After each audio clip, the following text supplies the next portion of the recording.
I am Clarence Darrow, but I suppose if you're reading this, that name may mean nothing. Currently, in 1932, I'm the most famous attorney in the United States. I may be famous now, but I should not think I will be in 20 years. No, my name is not one to go down in the history books. But my actions, the things which I've taken a stand for, should. And even if those great world-changing events are not remembered, the reverberations and consequences of them will leave a lasting impact on humanity. My actions in the courtroom have given better conditions to workers, reduced national eagerness towards the death penalty, and ensured science be taught in schools. I have taken a stand against corporate America, capital punishment, and the dictation of what is truth by religion. Now, let it be said, with that undoubtedly controversial last point, that I do not oppose religion, nor do I oppose anyone being religious. What I oppose is religion dictating what is truth and not allowing us to make those decisions for ourselves. This is my story of one of those stands, when I took a stand for science and education. I'll work on the introduction later. Maybe I should start when I first met the great commoner. I still remember those words at the 1896 Democratic National Convention. You shall not put down upon the brow of labor this crown of thorns. You shall not crucify mankind upon a cross of gold. Never before had I heard a man speak as eloquently as him, and never before had I heard a crowd cheer as loud as they had for William Jennings Bryan. Here was a political messiah who told the delegates what he believed, what they believed, and what they wanted to believe. I agreed with him on women's rights, abolition of the gold standard, and better conditions for workers, so I voted for him. But Bryan lost his campaign once, twice, and 3 times. Then, after briefly being Secretary of State, his influence waned, and he decided it was time to give up politics and start saving souls. Bryan took to the Chautauqua tent and began traveling across rural America, giving grand and moving speeches on religion, specifically his brand of Christian fundamentalism, which believed in the literal interpretation of the Bible. This was where I began to disagree with him. Don't get me wrong, I think the Bible is a good book, but it is not the only book. Indeed, my assistant and dear friend Dudley Lamone is a Christian. The issue that myself and Dudley had was that Bryan was preaching the Bible as 100% absolute fact and the only source of facts. Anyway, Bryan's preaching inspired the Tennessee General Assembly to create the Butler Act, which stated that only divine creation could be taught as an explanation to the origin of humanity in Tennessee schools. This was where I got angry. Not only did this unconstitutionally teach a religion as fact in public schools, but it was restricting children to only knowing one thing which had no scientific basis.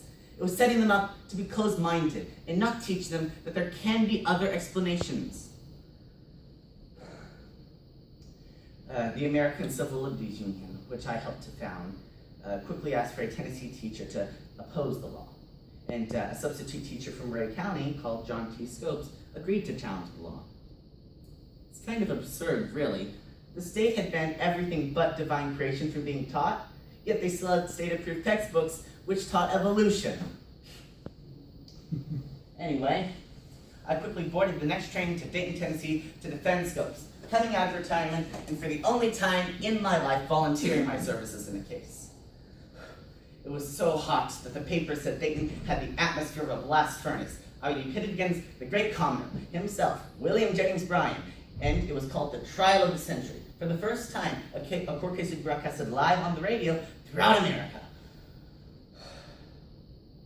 I remember facing the courtroom and saying, "Your Honor, Mr. Bryan has said that this will be a duel to the death between Bible Christianity and infidelity.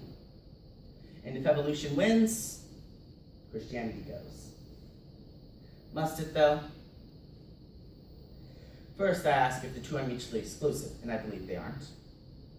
Second, I ask if we may not teach science and fact first, and then if there are other opinions, as we have been doing for years.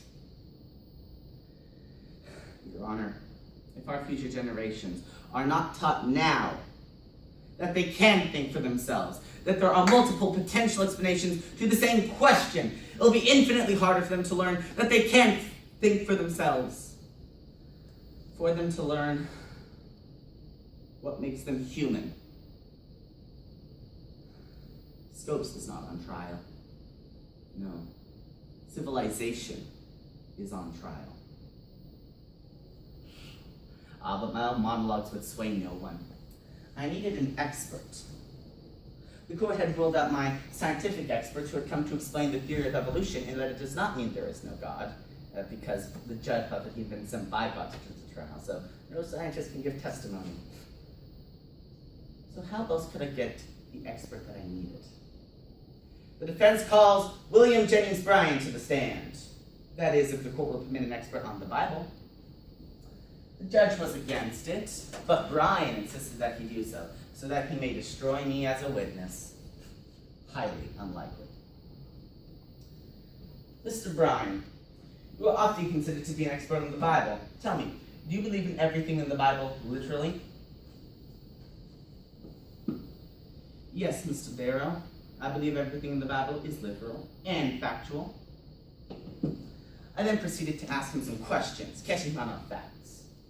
Each time I asked a question, Bryan floundered more, and his answers became less and less believable. Well, then I asked the question. Do you think the earth was created in 6 days?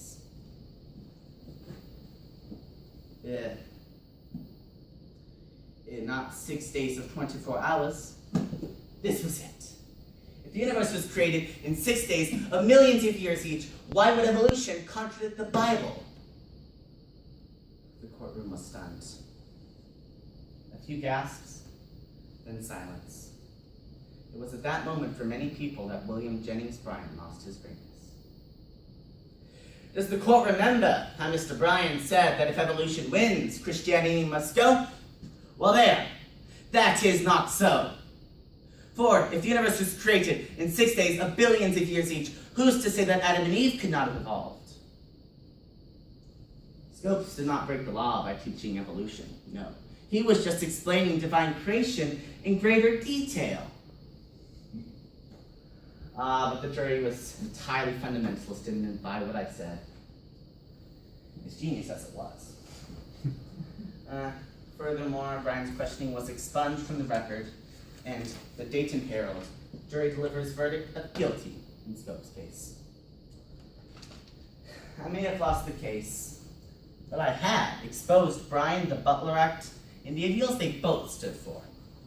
In the ears of Americans everywhere listening over the radio, I had won. Besides, I could always appeal the case. And I did. And I won. And though I did sympathize for Scopes, I truly attended the trial not for a mere man, but for an idea. Free thought. However, as long as wolves shall last, there will be wrongs. And if no man objected and no man rebelled, those wrongs would last forever. But to our future generations, if I've learned one thing in this life, it's to chase after the truth like all hell, and you'll free yourself, even though you never touch its coattails. Thank you.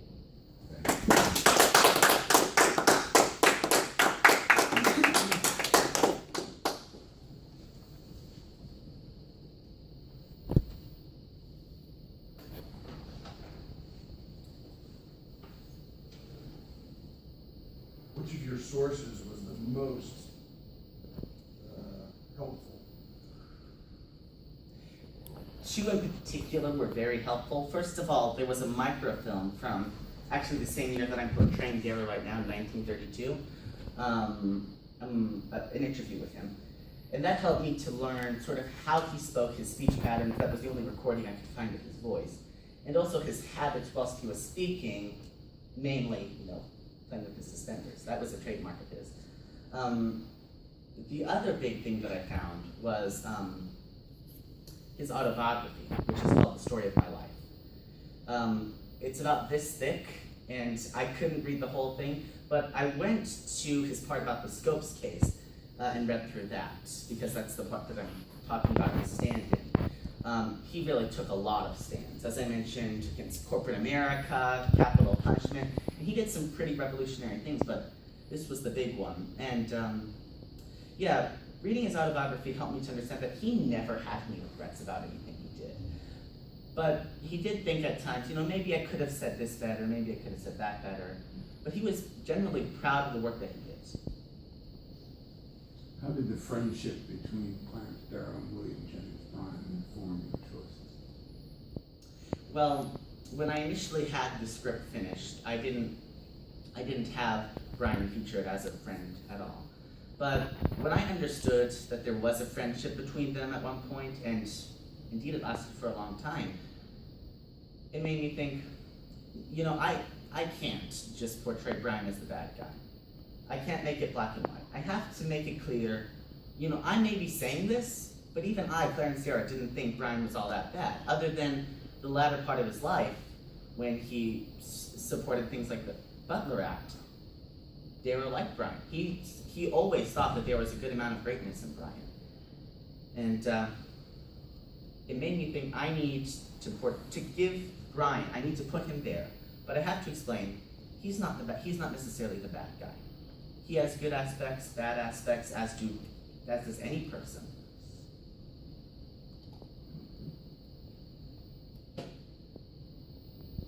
My favorite question, how did you come up with the words you would say? What was your process in putting that together? There were a few parts, like the end quote, for instance, that are direct quotes from him.